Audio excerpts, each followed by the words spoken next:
Hi, I'm Christopher Ball-Jones, and in this video we're going to follow on from the process we did about creating aversion. This time we're going to condition it, and this comes from behavioural therapy and the work of Ivan Pavlov. Now, what do? Well, all you do, whenever you're in a peak experience, you can condition it. Whether you squeeze your fingers, a fist, pull your ear, something unique that someone else can't fire off. So, with creating a compulsion to food that your client once liked, all you do is go to negative experiences. So we were using earlier my one, I hated liver. So you think about liver, you get the taste in your mind, and you go back to a time when you really couldn't stand it and it made you feel sick. You focus on that, you get the feelings, and when it's really at a peak experience, you just do something unique. So in this case, we're just going to squeeze our thumb and forefinger together. And when you're fully there, just be with it, feeling those feelings. The second they drop away, you just get your client to let go. Now, some people go in very quickly and drop out very quickly. Some people, it takes a while.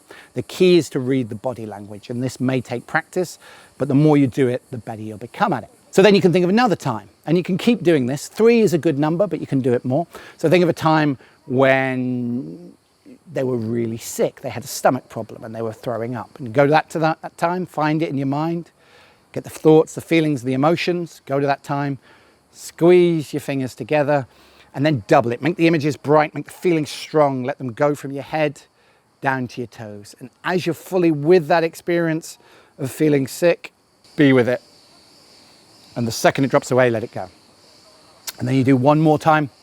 Just get it unique for the client. It can be one to them, but time they felt really bad, go to that time, feel it, see it, hear it, be with it.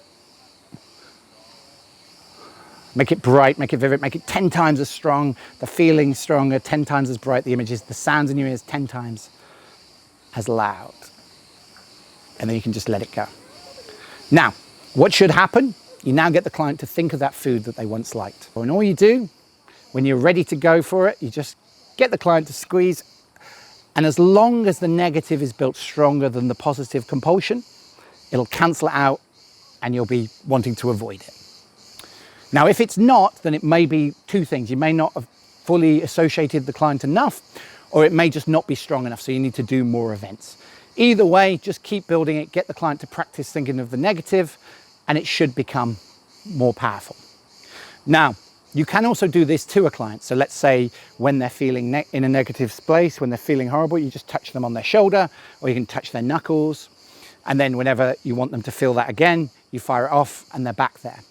The advantages with that is that you're probably better at reading their body language than they are, so you can get them right in the moment. The disadvantage, of course, is that with this, they actually have something they can take away and use on themselves. They don't need to rely on you all the time. Now, this may seem a bit negative for some people, but it's a negative in order to get someone into a positive state. But you can create a positive as well, and you might want to do this for things you want the client to do. Go to the gym more, eating salads, eating broccoli, eating fruit, whatever it is. Whenever they're thinking about that and they're like, just build positive time. So think of times you're happy, excited, joyful, and then get the client, obviously use a different finger, and then get them to fire it off whenever they're feeling demotivated or whatever, and they should be compelled to do it. So also you can practice that. Let me know how you get on. I'd love to hear your results. And until next time, I'm Christopher Ball-Jones.